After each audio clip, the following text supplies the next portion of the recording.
Hi everyone, welcome back to my channel. My name is Agiti, aka Black Girl Scientist. If you're new here, welcome to you, and if you're a returning subscriber, welcome back.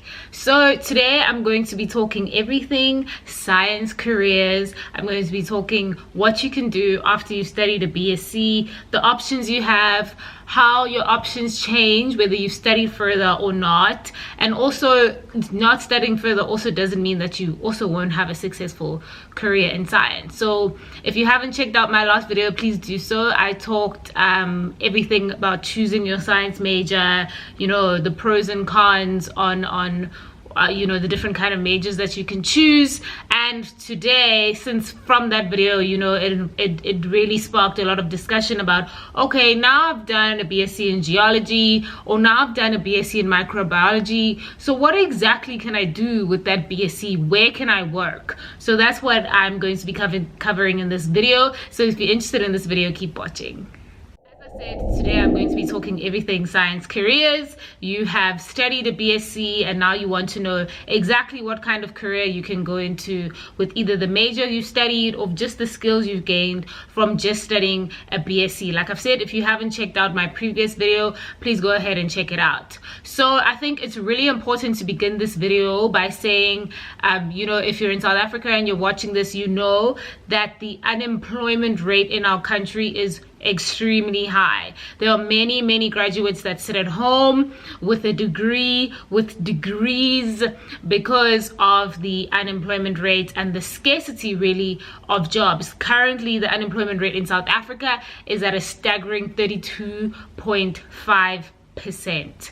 So I really want you to keep that in mind, and I also want you to keep in mind when you're thinking about studying a BSc, to do something that's going to make you have a scarce skill. What is a scarce skill? A skill that is not found, you know, regularly. The skill that not a lot of people have, and that will make you more attractive to the job market when you're actually applying for jobs. So just keep that also in the back of your mind. So everything I'm going to be covering today is science careers. So let's just start with the BSc. You've just done a Bachelor of Science, which is a 3 or 4 year degree, and now you want to go straight into work. You have just an undergraduate degree. I'm going to talk further about if you have an honors and if you have a master's, etc. But let's start with, you just have a BSc. You have just graduated with the BSc. What kind of career can you go into? This one may not be ideal, and it's a little bit, it may be a little bit tricky. Also disclaimer, I'm not a career expert or anything like that. This is just based on, you know, what I've seen, the kind of research that I've done based on people and seeing people that have done a BSc degree. So you're just coming out with just a BSc degree, you're probably going to go into an internship. That's probably your best bet, getting an internship, either an NRF internship, an internship at a lab. And I mean, you're a person that is, I mean, you have an undergraduate degree, but you're not really highly skilled, because in your undergraduate degree you don't do a lot of lab work. You don't even in the practicals that you have, you may not actually, you know, properly hold the pipette, because, you know, the senior students will hold it and they'll show you how to do. So you actually, when you have just a BSc degree, you actually have very little lab experience. So if you're looking at going into a job that's going to require you into the lab, you're going to go in at probably an internship level. So internships may start at about 5,000 Rand. I know the NRF internship starts around there. So in the rest of the video, I'm going to be covering, you know, the kind of jobs that you can do, as well as starting salaries. I know when people start working, they want to know how much money are they going to earn. Is it going to grow? You know, is it not going to grow? But money is a really important factor, and a determining factor actually for a lot of people when they start going into the job market. So like I said, you have just the BSc, you're probably going to go on an internship. You're looking at about 5,000 to 7,000 rand, I'd say, looking at an internship. I do know of people that have had a BSc and they decide to volunteer. So when you volunteer, you actually do work for free. You do not get paid, and that's just to make them more attractive for when they actually, or in the interim, you know, while they're looking for a job, to make them attractive that, hey, I have experience, I've volunteered at a particular lab. So that really also helps. So if you are struggling and you just have your undergraduate degree, I know it's difficult and I know you want to earn money, but do look into volunteering as well. So looking at about 5,000 to 7,000 rand for internships with just a BSc. So also in BScs, as you know, and as I mentioned in my previous video, there are many majors underneath a Bachelor of Science. So when people hire you, you may not go and for example, if you've done geology, you may go and work with bacteria, because it's not exactly, you know, a lot of people actually don't end up exactly in the major or career path that they've chosen. It's a very much skills based thing, and a lot of jobs, you know, prospective people that are hiring will hire you because you have skills. So you have, I mean, if you've done a BSc, you have you know, the skills from where you've learned, you have problem solving skills, you have application skills, and of course when you enter a job, you're going to be trained to do it. So don't only apply for jobs that are just strictly, you know, based on your major or based on your field as well. It's a very skills based kind of world where people hire people based on the skills that they have. So also keep that in the back of your mind as well. You may have done your undergraduate in, like I said, microbiology or biochemistry, but you may end up working in a lab, in a brewing lab, you know, at an alcohol, in the alcohol industry. So just keep that in mind, that when you're applying, do not limit yourself as well for jobs. Do not limit yourself. Apply. I apply for jobs that I'm not even qualified for. So I mean, it may say PhD, you have to have a PhD at one of the requirements, but I'd still apply anyway. So do not limit yourself. So now when we go into a different world of when you have studied further, so I'm talking about postgraduate studies now, whether you have an honors, master's, or PhD. When you have an honors, that's a year experience in the lab. So that's a year that you've been in the lab independently. Of course, you're trained in the beginning, independently, troubleshooting experiments, doing the experiments on your own, just guided by your supervisor. But your supervisor, of course, doesn't hold your hand through it all. So when we go into when you have an honors, you may after that be able to apply for jobs such as being a research assistant. A research assistant is exactly, you know, as the word suggests, you assist a PI, so a principal investigator, in their research. So where I am and where I work, we have a lot of research assistants. They assist in the project, so they'll do a lot of the, you know, RNA extraction, you know, the sequencing, the transfections, the cloning, everything basically that needs to be done for the project. But then they will not do a lot of the analysis. That's the job of the PI and the other senior students in the group. So research assistant, you may go into after you have your honors. Laboratory technician as well. A lab technician is, I mean, they kind of do the same thing as a research assistant. They may also, you know, perform experiments and stuff, but they look after the lab that they at a whole. So as a whole, so they're not particularly assigned to one person to be that this is the research assistant for a particular, you know, PI. They look after the lab as a whole. So they may do sequencing for the lab as a whole. They may be on maintenance duty. They do the different maintenance. They may you know, do things that pertain mostly to the lab as a whole, and not like a research assistant that may just be, you know, assigned to a principal investigator. You may also be a person who assists a person that we call the laboratory manager. So you may be an assistant to the manager as well, which kind of does the same person as the same job as a laboratory technician. Those jobs, starting salaries, you're looking at about maybe from 12 to about 20k per month. So sorry, 12,000 to about 20,000 rand per month for that. So that's research assistants, lab technician, or an assistant to the laboratory manager. So that's if you have an honors. Of course, the jobs that I mentioned, it's not restricted to just that. I'm just mentioning jobs that are popular, you know, that are kind of broad, and they may be broken down even further. Okay, so that's after you have an honors. So now you have a master's. So you're even more skilled, not in just your problem solving and your applying abilities of, you know, knowledge and things like that, but also in your laboratory experience. So a person may do a master's for 1 year or 2 years. So that person has done their BSc, that's 1 year in the lab. Their master's, if they've done it in 1 year, they have 2 years of laboratory experience.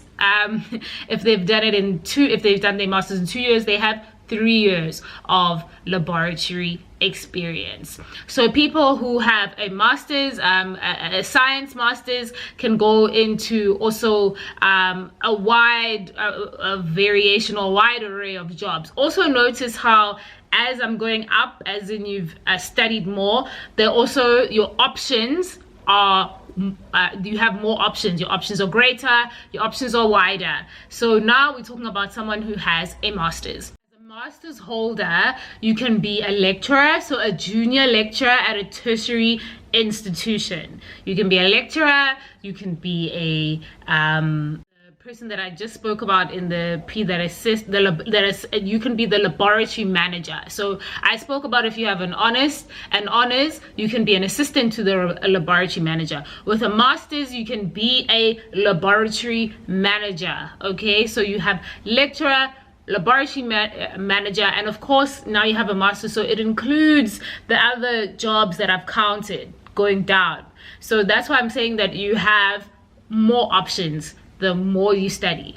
Okay, so now it includes the other options that I mentioned. You can be a lab technician, you can be a research assistant, you can be, you know, all those jobs that I previously mentioned for BSc holders and BSc honors as well. So now masters, you can be a lecturer, a laboratory manager, a lab technician. There's also something called a lab technologist, which is something that requires someone that's more, you know, like a focused kind of study. So I know people can become laboratory technologists. This is actually offered at DUT, so the Durban University of Technology, where you do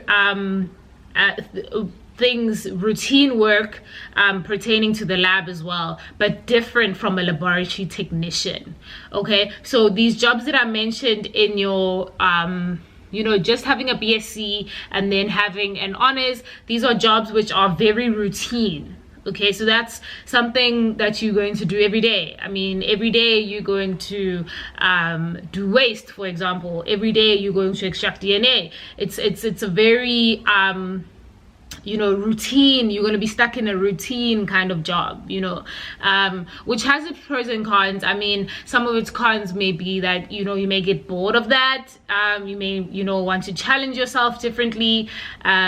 So yeah, you definitely are going to be stuck in a kind of routine thing. I'm talking about BSc and BSc honors holders, kind of stuck in a routine thing. So if you want to, you know, have more options and not be limited to just doing routine work, have more prospects for growth in your career, I would highly recommend that you study further.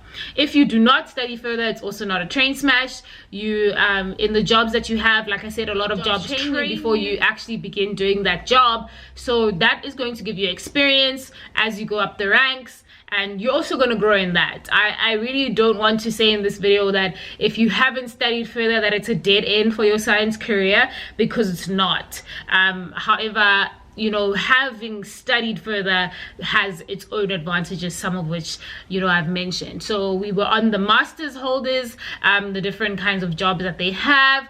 Starting salaries, of course, higher than in your honors. So I'd say, for example, for lab technicians, you know, laboratory managers may be higher, junior lecturers, you know, as you go from a junior lecturer, you become a lecturer, and then you become a senior lecturer, and then you know, you open up yourself to other opportunities in that field of academia as well. You know, you may become, you may run a certain department, become a head of a department, you know, as you become a senior lecturer, you know, eventually you may become a dean.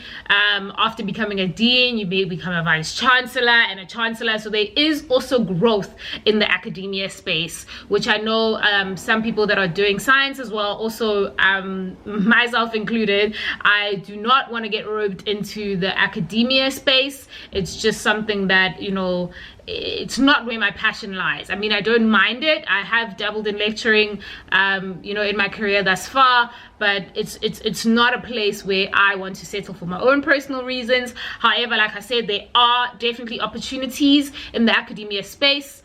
There are prospects for growth as well. So if that's something that you're really passionate about, I'd really encourage you to get into that. So starting salaries for master's holders, I'd say from about 20,000 to about, I mean, I'm sure we can get to about 40,000, depending on how skilled you are, how much experience you have. Experience holds a lot of weight when you're applying for jobs. So like I said, if you know, have done your BSc, volunteer, you know, whatever you can do to put some experience on your CV, do that. Okay, so now we're talking about PhD holders.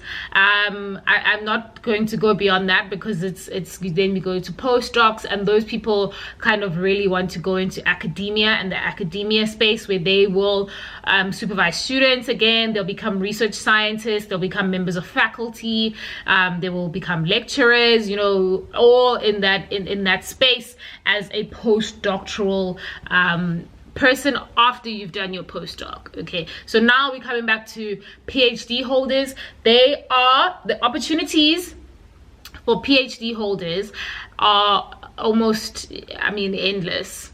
I mean, there are some jobs, of course, that are not going to take you because you are overqualified, because they will not be able to afford you. So as a person has studied more, their starting salaries also technically should be higher. So nobody is going to, I mean, very few people, companies, you know, institutions of higher learning, research institutions are going to hire a research assistant that's a PhD holder. I don't know if that makes sense, but it doesn't make sense to hire a research assistant that is a PhD holder. That person is overqualified for that job, and they are, you know, the company is not going to be able to afford them for the job that they hold. Okay, so for that title that they hold. So the opportunities are endless for PhD. Like I said, there is this notion that in academia people may, you know, be roped, I mean, in research, may be roped into academia. So after you do your PhD, then you may be recruited as a postdoctoral fellow, you know, and then you go into kind of the academia space. However, if you have a PhD, that is not the only route to go. Like I said, the opportunities are endless. You can go into industry, you can go into research institutions, you know, like the MRC, the NICD, WHO. I mean, you can, the opportunities are endless in that space, where you may enter that space as maybe someone who's run certain projects, you know, maybe someone who oversees clinical trials, for example. You can go into industry in the technology space, so working for companies like Thermo Fisher and Biolabs, companies that supply us with the reagents. So you may become a product specialist in that, or maybe a service engineer in that. So there are many opportunities when you have a PhD. Of course, starting salaries will be higher.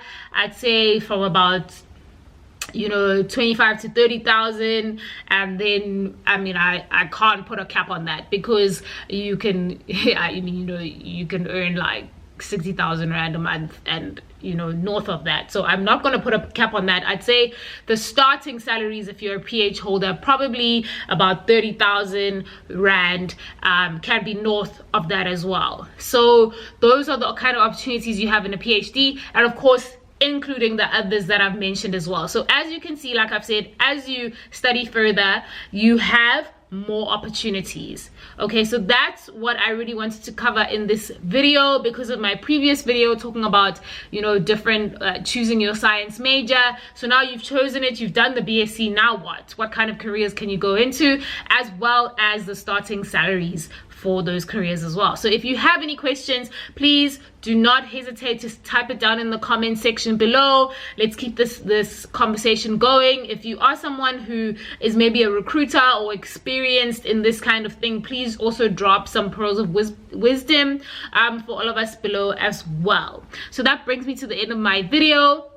And I wanted to say that we have reached 700 subscribers. So thank you so much, everyone, for subscribing. If you're watching this and you have not already subscribed, please go ahead and click the subscribe button. I am really excited to get to 1,000 subscribers. Next month, my channel is turning 1 year old. So please, I would be really grateful if you guys can help me reach that 1,000 subscriber milestone by the time my channel turns a year old next month. I'm also going to be giving a 1,000 subscriber giveaway. It's going to include a cash giveaway, as well as a very good friend of mine has said that she's going to sponsor a beauty hamper as well. So we really want to reach 1,000 subscribers so we can have all these exciting things. And yeah, I would really appreciate it. So please do not forget to subscribe, and I will see you on the next video. Bye.